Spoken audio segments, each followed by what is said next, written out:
वैष्णवी आत्महत्या प्रकरणी सासरा राजेंद्र हगवणे दीर सुशीलला अखेर 7 दिवसांनी अटक। पहाटे 4:30 वाजता पोलिसांची कारवाई।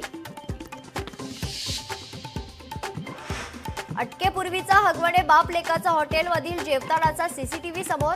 हुंडाबळी घेणाऱ्या बाप लेकाचा हॉटेलमध्ये ताव। अटकेनंतरही राजेंद्र हगवणेचा माज कायम। पश्चाताप होतोय का?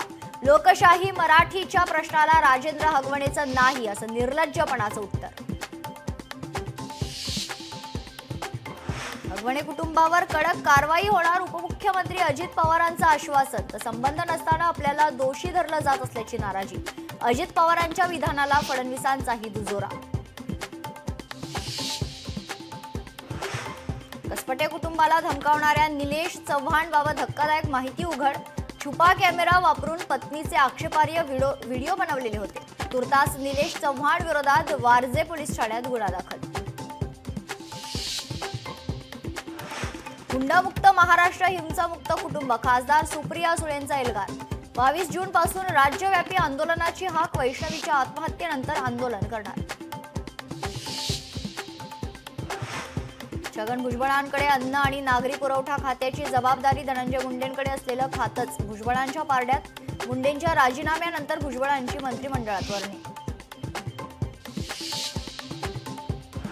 मुंबई पालिका निवडणुकीच्या जागा वाटपावरून भाजप शिवसेनेत रस्सीखेच। भाजपचं मिशन 150 तर शिवसेनेचा 100 जागांवर दावा। आर्थिक राजधानीच्या पालिकेवर सत्ता मिळवण्याचा भाजपचा प्रयत्न। 6 जूनचा शिवराज्याभिषेक सोहळा कायमस्वरूपी बरखास्त करा। संभाजी भिडेंच्या विधानानं नव्या वादाची शक्यता। वाघ्या श्वानाचा पुतळा काढू नका, त्याचं राजकारण करू नका असंही वक्तव्य।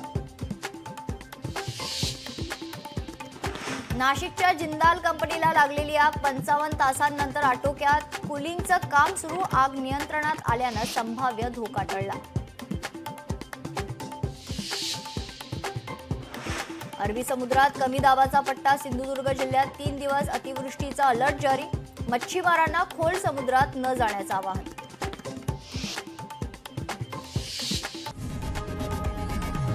लोकशाही मराठी ऐका, पहा, जागरूक रहा।